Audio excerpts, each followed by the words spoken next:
다 함께 사도신경으로 신앙 고백 드리며 고난주간 특별 예배를 하나님께 올려드리겠습니다. 나는 전능하신 아버지 하나님 천지의 창조주를 믿습니다.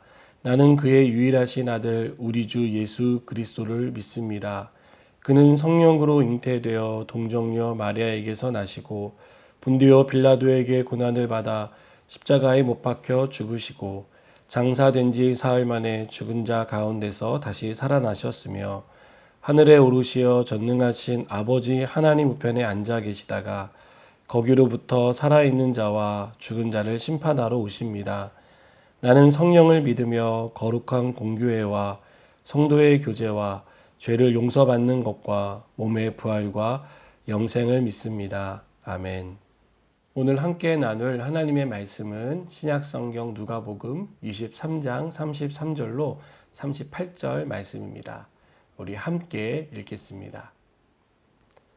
해골이라는 곳에 이르러 거기서 예수를 십자가에 못 박고 두 행악자도 그렇게 하니 하나는 우편에 하나는 좌편에 있더라. 이에 예수께서 이르시되 아버지 저들을 사하여 주옵소서. 자기들이 하는 것을 알지 못함이니이다 하시더라. 그들이 그의 옷을 나눠 제비 뽑을세.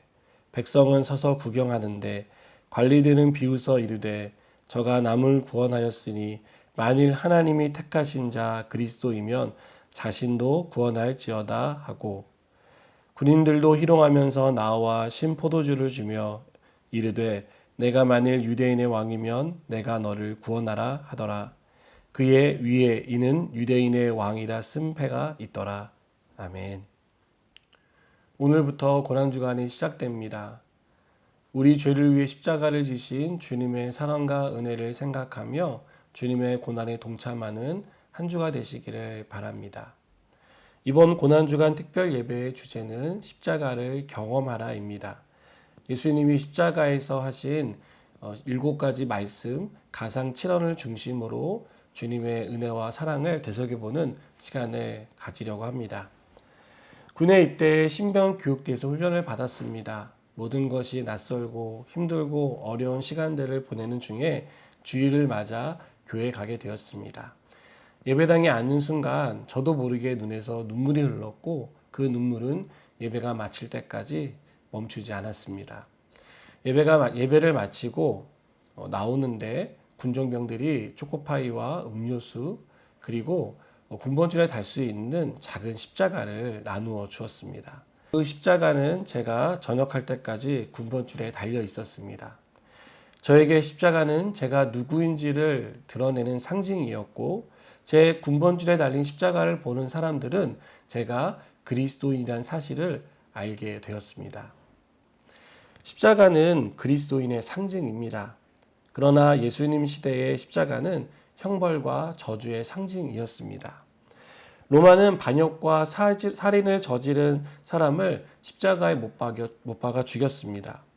신명기 21장 23절은 그 시체를 나무 위에 밤새도록 두지 말고 그 날에 장사하여 내 하나님 여호와께서 내게 기업으로 주시는 땅을 더럽히지 말라. 나무에 달린 자는 하나님께 저주를 받았음이니라 라고 말씀합니다. 바울도 갈라디아서 3장 13절에서 그리스도께서 우리를 위하여 저주를 받은 바 되사 율법의 저주에서 우리를 속량하셨으니 기록된 바 나무에 달린 자마다 저주 아래 있는 자라고 말하고 있습니다. 예수님이 십자가에 못 박혔을 때 좌우에는 다른 죄수들도 있었습니다. 십자가 밑에서 이 광경을 지켜보는 사람들이 생각할 때는 예수님이나 두 죄수나 다를 바 없는 모두가 똑같은 죄인이라고 생각했습니다. 그들은 예수님을 향해 당신이 정말 하나님의 아들이라면 십자가에서 내려와서 증명해 보라고 소리쳤습니다. 모욕적인 말을 하고 조롱하고 비웃었습니다. 여러분, 예수님을 조롱하고 비웃는 사람들 중에는 예수님이 예루살렘에 오실 때 종려 나무가지를 흔들며 호산나를 외쳤던 사람들도 있었습니다. 예수님이 병든 자를 고치는 현장을 목격한 사람도 있었을 것입니다. 그렇게 예수님을 환영했던 사람들이 이제는 예수님을 배신하고 조롱하고 비웃고 모욕하고 있습니다. 예수님은 하루아침에 많은 사람들에게 배신을 당했습니다. 어제까지 열렬하게 환영하던 사람들은 예수님을 죽이라고 소리쳤습니다. 여러분, 만일 우리가 이런 일을 당한다면 어떨 것 같습니까? 심한 배신감에 몸을 떨거나 주체할 수 없는 화와 분노가 끓어오르지 않겠습니까? 십자가에 못 박혀 있지만 나를 조롱하고 비웃는 사람들을 향해 치를 떨지 않겠습니까? 예수님은 어떻게 하셨습니까? 예수님은 하늘에서 불을 내려 그들을 심판할 수 있는 능력이 있었습니다. 그들의 말처럼 십자가에서 당장 내려와서 하나님의 아들임을 증명할 수 있는 능력이 있었습니다. 그러나 예수님은 하늘에서 불을 내려 심판하지 않으셨습니다. 십자가에서 내려와 하나님의 아들임을 증명하지도 않으셨습니다. 치를 떨며 그들을 향해 분노를 쏟아내지도 않으셨습니다.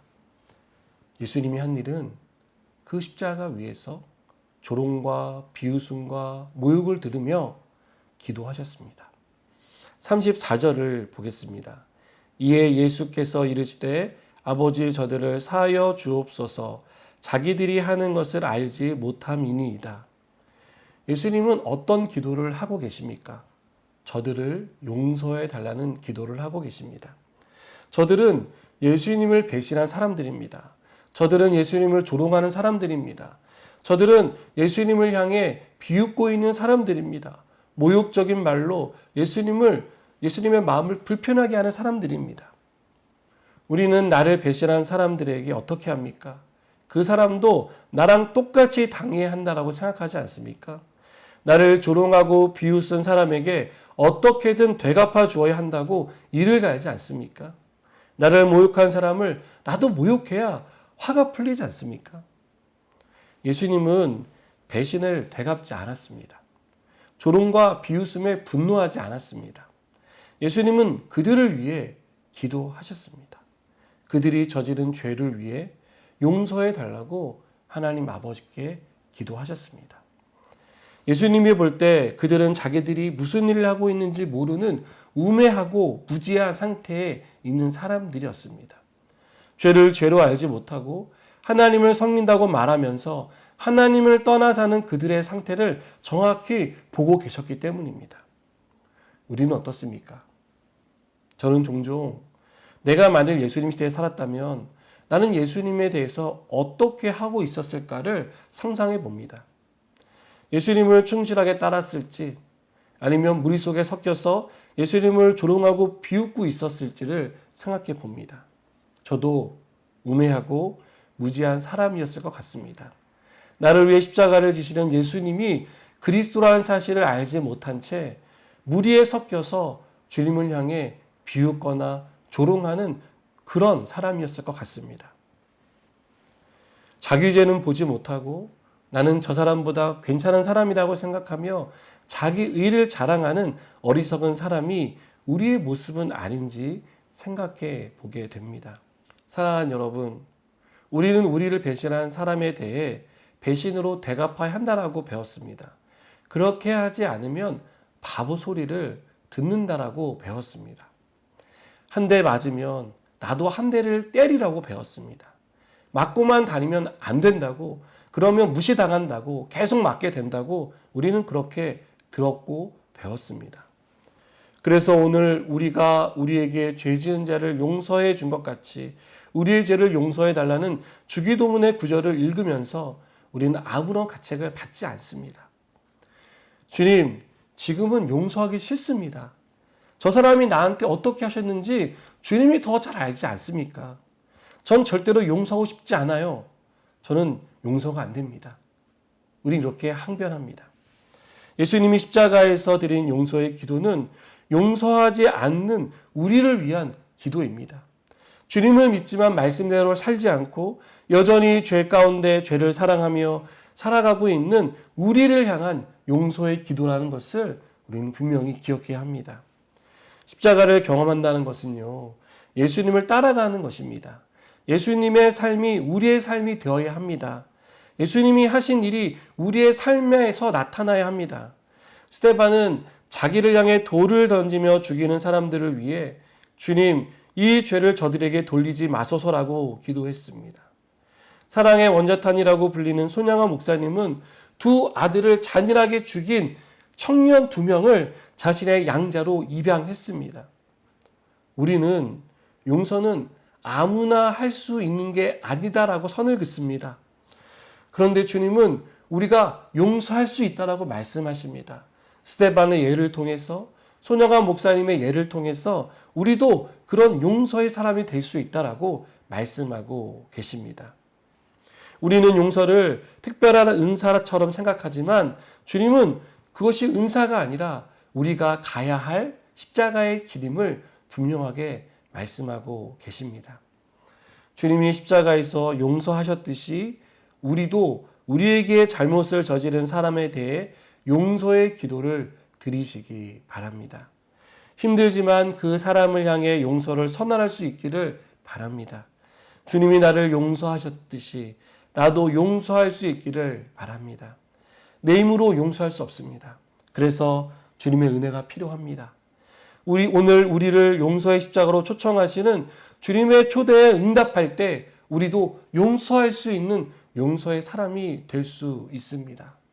사랑하는 여러분, 오늘 주님이 십자가에서 용서의 기도를 드리셨던 것처럼 우리도 우리의 십자가를 지고 용서의 사람으로 거듭나는 이 하루가 되기를 주님의 이름으로 축복합니다. 기도하시겠습니다. 하나님, 우리는 용서를 너무나 어려워합니다. 우리 안에 절대로 용서하고 싶지 않은 마음이 있기 때문에 그 용서를 어렵게만 생각합니다. 그러나 주님, 오늘 십자가에서 주님을 향해 조롱하고 비웃고 모욕하고 배신한 그 사람들을 향해 용서의 기도를 들으셨던 그 주님의 기도가 우리의 기도가 되게 하여 주시옵소서. 우리도 용서의 사람 될 수 있도록 하나님 우리의 마음과 우리의 삶 가운데 함께하여 주시옵소서. 예수님의 이름으로 기도드립니다. 아멘.